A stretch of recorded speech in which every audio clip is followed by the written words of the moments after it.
Hello అందరికీ. మనం morning బ్రేక్‌ఫాస్ట్‌లోకి చేసిన ఇడ్లీలు మిగిలిపోతూ ఉంటాయి గదా! అవి సాయంత్రం ఇడ్లీలనే కాకుండా ఇలా వెరైటీగా ట్రై చేయండి.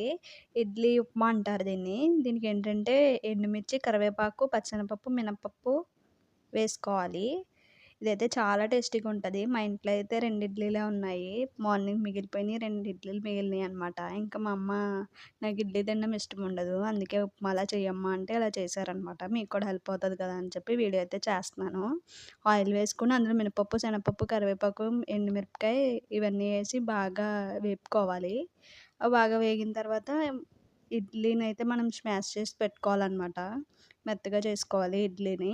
ఆ ఇడ్లీ అందులో వేసేసుకోవడమే. ఇదైతే చాలా టేస్టీగా ఉంటది. చాలా ఈజీగా కూడా అయిపోతది. ఎప్పుడు ఇడ్లీయే కాకుండా ఇలా వెరైటీగా కూడా ట్రై చేయండి. ఈ వీడియో నచ్చిందా? నచ్చితే లైక్ చేయండి. సబ్స్క్రైబ్ చేసుకోవడం మాత్రం మర్చిపోవద్దు. ఇలాంటి మరిన్ని వీడియోస్ కోసం stay tune. Bye friends. Keep smiling.